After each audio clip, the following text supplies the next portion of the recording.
गोविंद बोलो हरि गोपाल बोलो, राधा रमन हरि गोविंद बोलो।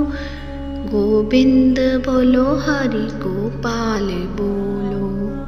नमस्कार प्रिय भक्तजनों, आप सभी का मायरा वॉइस चैनल में हार्दिक स्वागत है। आप सभी को फागुन माह के शुक्ल पक्ष की आमल की एकादशी यानी रंग भरी एकादशी की हार्दिक शुभकामनाएं। फागुन माह के शुक्ल पक्ष की एकादशी को आमल की एकादशी कहते हैं। आमल की यानी आंवला को शास्त्रों में श्रेष्ठ स्थान प्राप्त है। विष्णु जी ने जब सृष्टि की रचना के लिए ब्रह्मा को जन्म दिया, उसी समय उन्होंने आंवले के वृक्ष को जन्म दिया।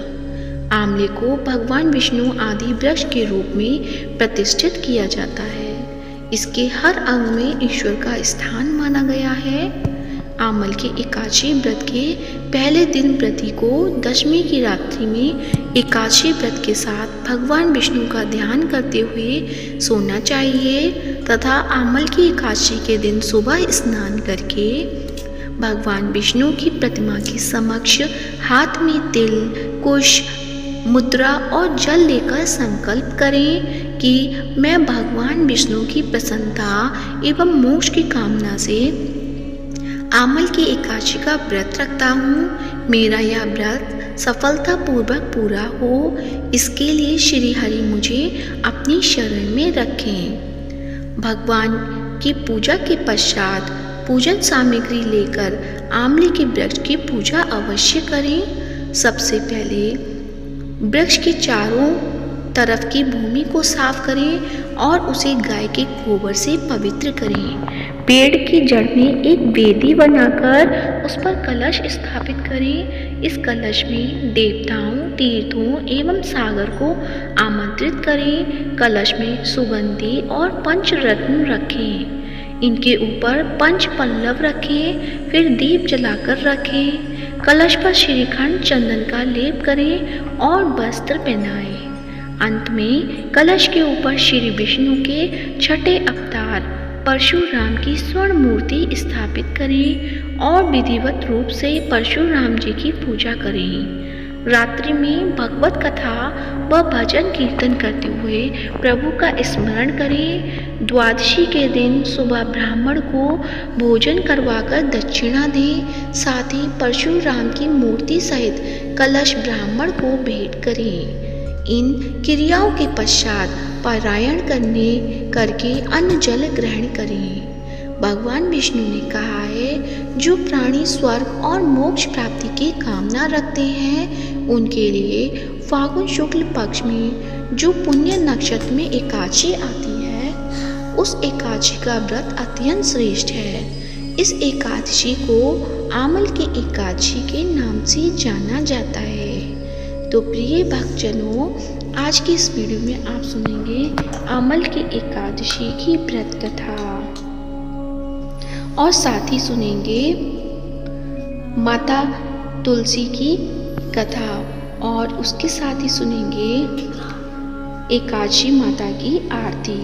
तो प्रेम से बोलिए विष्णु भगवान के अनंत स्वरूपों की जय हो।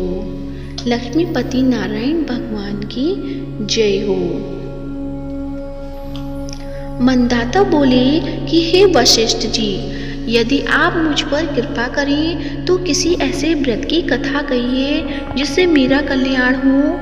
महर्षि वशिष्ठ बोले कि हे राजन, सब व्रतों से उत्तम और अंत में मोक्ष देने वाले आमल की एकादशी के व्रत का मैं वर्णन करता हूँ। यह एकादशी फागुन माह के शुक्ल पक्ष में होती है। इस व्रत के करने से समस्त पाप नष्ट हो जाते हैं। इस व्रत का फल 1000 गौदान के बराबर होता है। अब मैं आपसे एक पौराणिक कथा सुनाता हूँ, ध्यान पूर्वक सुनिए।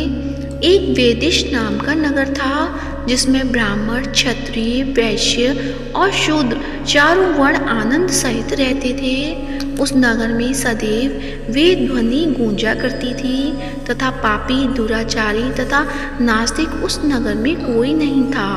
उस नगर में चैत्ररथ नाम का चंद्रवंशी राजा राज्य करता था। वह अत्यंत विद्वान तथा धर्मी था। उस नगर में कोई भी व्यक्ति दरिद्र व कंजूस नहीं था। सभी नगरवासी विष्णु भक्त थे और आबाल वृद्ध स्त्री पुरुष एकादशी का व्रत किया करते थे। एक समय फागुन माह के शुक्ल पक्ष की आमल की एकादशी आई। उस दिन राजा, प्रजा तथा बाल वृद्ध सबने हर्षपूर्वक व्रत किया। राजा अपनी प्रजा के साथ मंदिर में जाकर पूर्ण कुंभ स्थापित करके धूप दीप नैवेद्य पंचरत्न आदि से धात्री यानी आंवले का पूजन करने लगे और इस प्रकार स्तुति करने लगे। हे दात्री, तुम ब्रह्मरूप हो, तुम ब्रह्मा जी द्वारा उत्पन्न हुए हो और समस्त पापों का नाश करने वाले हो। तुम्हें नमस्कार है। अब तुम मेरा अर्घ स्वीकार करो। तुम श्री रामचंद्र जी द्वारा सम्मानित हो। मैं आपकी प्रार्थना करता हूँ, अतः आप मेरे समस्त पापों का नाश करो। उस मंदिर में सब ने रात्रि को जागरण किया। रात के समय वहाँ एक बहेलिया आया जो अत्यंत पापी और दुराचारी था। वह अपने कुटुंब का पालन जीव हत्या करके किया करता था। भूख और प्यास से अत्यंत व्याकुल वह बहेलिया इस जागरण को देखने के लिए मंदिर के एक कोने में बैठ गया और विष्णु भगवान तथा एकादशी महात्म्य की कथा सुनने लगा। इस प्रकार अन्य मनुष्यों की भांति उसने सारी रात जागकर बिता दी। प्रातःकाल होते ही सब लोग अपने घर चले गए तो बहेलिया भी अपने घर चला गया। घर जाकर उसने भोजन किया। कुछ समय बीतने के पश्चात उस बहेली की मृत्यु हो गई, मगर उस आमल की एकादशी के व्रत तथा जागरण से उसने राजा विदुरथ के घर जन्म लिया और उसका नाम वसुरथ रखा गया। युवा होने पर वह चतुरंगिनी सेना के सहित तथा धन धान्य से युक्त होकर 10,000 ग्रामों का पालन करने लगा। वह तेज में सूर्य के समान, कांति में चंद्रमा के समान, वीरता में भगवान विष्णु के समान और क्षमा में पृथ्वी के समान था। वह अत्यंत धार्मिक, सत्यवादी, कर्मवीर और विष्णु भक्त था। वह प्रजा का समान भाव से पालन करता था। दान देना उसका नित्य कर्तव्य था। एक दिन राजा शिकार खेलने के लिए गया। देव योग से वह मार्ग भूल गया और दिशा ज्ञान न रहने के कारण उसी वन में एक वृक्ष के नीचे सो गया। थोड़ी देर बाद पहाड़ी मिलेच्छ वहां पर आ गए और राजा को अकेला देखकर मारो मारो शब्द करते हुए राजा की ओर दौड़े। मलेच्छ कहने लगे कि इसी दुष्ट राजा ने हमारे माता पिता, पुत्र पौत्र आदि अनेक संबंधियों को मारा है तथा देश से निकाल दिया है, अतः इसको अवश्य मारना चाहिए। ऐसा कहकर वे मलेच्छ उस राजा को मारने दौड़ने लगे और अनेक प्रकार के अस्त्र शस्त्र उसके ऊपर फेंके। वे सब अस्त्र शस्त्र राजा के शरीर पर गिरते ही नष्ट हो जाते और उनका वार पुष्प के समान प्रतीत होता। अब उन मलेच्छों के अस्त्र शस्त्र उल्टा उन्हीं पर प्रहार करने लगे, जिससे वे मूर्छित होकर गिरने लगे। उसी समय राजा के शरीर से एक दिव्य स्त्री उत्पन्न हुई। वह स्त्री अत्यंत सुंदर होते हुए भी उसकी भ्रुकुटी टेढ़ी थी। उसकी आंखों से लाल लाल अग्नि निकल रही थी, जिससे वह दूसरे काल के समान प्रतीत होती है। वह स्त्री मलेच्छों को मारने दौड़ी और थोड़ी ही देर में उसने सब मलेच्छों को काल के गाल में पहुंचा दिया। जब राजा सोकर उठा तो उसने मलेच्छों को मरा हुआ देखकर कहा कि इन शस्त्रों को किसने मारा है? इस वन में मेरा कौन हितैषी रहता है? वह ऐसा विचार कर ही रहा था कि आकाशवाणी हुई कि हे राजा, इस संसार में विष्णु भगवान के अतिरिक्त कौन तेरी सहायता कर सकता है? इस आकाशवाणी को सुनकर राजा अपने राज्य में आ गया और सुखपूर्वक राज्य करने लगा। महर्षि वशिष्ठ बोले कि हे राजन, यह आमल की एकादशी के व्रत का प्रभाव था। जो मनुष्य इस आमल की एकादशी का व्रत करते हैं वे प्रत्येक कार्य में सफल होते हैं और अंत में विष्णु लोक को जाते हैं और मोक्ष की प्राप्ति होती है। तो प्रेम से बोलिए भगवान विष्णु की जय हो, जगत के पालनहार की जय हो। अमल की एकादशी के दिन अमल की कथा के साथ तुलसी माता की कथा को अवश्य पढ़ना या सुनना चाहिए। तो आइए सुनते हैं तुलसी माता की कहानी। तो प्रेम से बोलिए तुलसी माता की जय हो। एक बुढ़िया माई तुलसी जी को सींचती और कहती कि हे तुलसी माता, सत की दाता, मैं तेरा बिरला सींचती हूँ, मुझे बहू दे, पीताम्बर की धोती दे, मीठा मीठा ग्रास दे, बैकुंठा में बास दे, चटक की चाल दे, पटक की मौत दे, चंदन का काट दे, रानी सा राज दे, दाल भात का भोजन दे, 11 की मौत दे, कृष्ण जी का कंधा दे। तब तुलसी माता यह सुनकर सूखने लगी तो भगवान ने पूछा कि हे तुलसी, तुम क्यों सूख रही हो?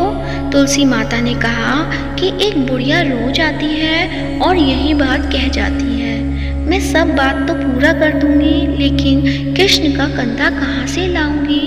तब भगवान बोले, जब वो मरेगी तो मैं अपने आप कंधा दे आऊँगा, तो बुढ़िया माई से कह देना।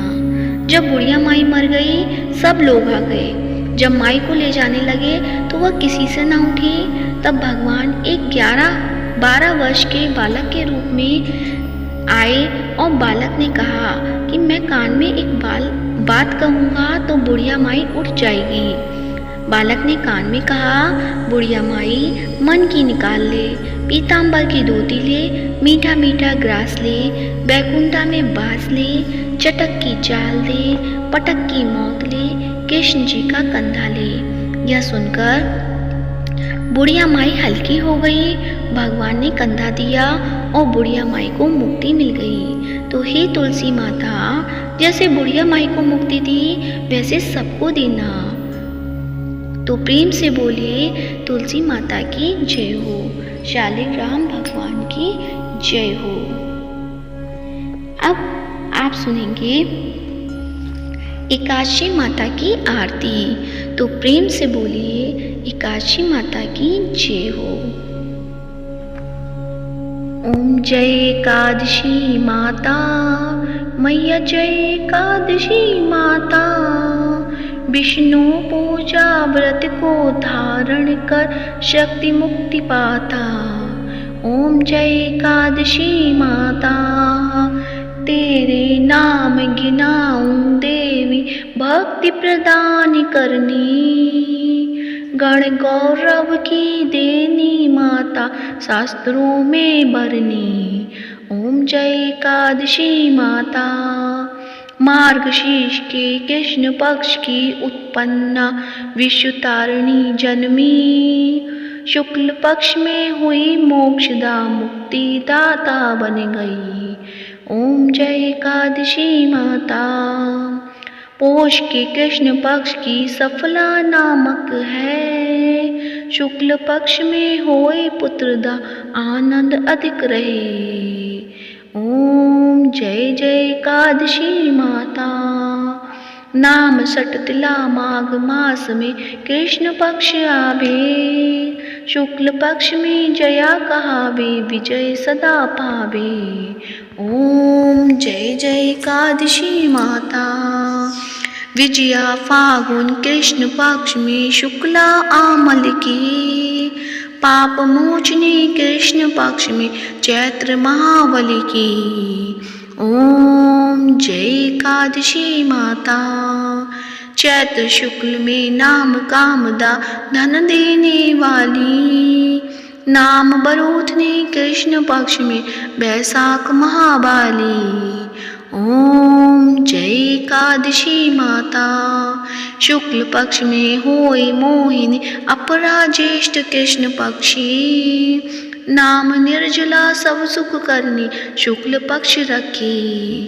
ओम जय एकादशी माता, योगिनी नाम आषाढ़ में जानो कृष्ण पक्ष करनी, देवशयनी नाम कहायो शुक्ल पक्ष धरनी। ओम जय एकादशी माता, कामिका श्रावण मास में आवे कृष्ण पक्ष कहिए। श्रावण शुक्ला होए पवित्र आनंद से रहिए। ओम जय एकादशी माता। अजा भाद्रपद कृष्ण पक्ष की परिवर्तनी शुक्ला, इंद्राश्विन कृष्ण पक्ष में व्रत से भवसागर निकला। ओम जय एकादशी माता। पापांकुशा है शुक्ल पक्ष में आप हरनहारी, रमा मास कार्तिक में आवे सुखदायक भारी। ओम जय एकादशी माता। देवठान शुक्ल पक्ष की दुख नाशक मैया, पावन मास में करूं विनती पार करो नैया। ओम जय एकादशी माता। परमा कृष्ण पक्ष में होती जन जंगल करनी, शुक्ल पक्ष में होए पद्मिनी दुख दरिद्र हरनी। ओम जय एकादशी माता।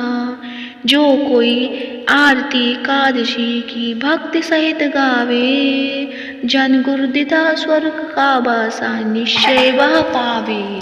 ओम जय एकादशी माता। मैया जय एकादशी माता। तो प्रेम से बोली तुलसी माता की जय हो, शालिग्राम भगवान की जय हो। आज का वीडियो पसंद आया है तो वीडियो को लाइक करें, शेयर करें, साथ ही चैनल को सब्सक्राइब करें। आप सभी का अमल की एकादशी का व्रत शुभ और फलदायक हो। धन्यवाद।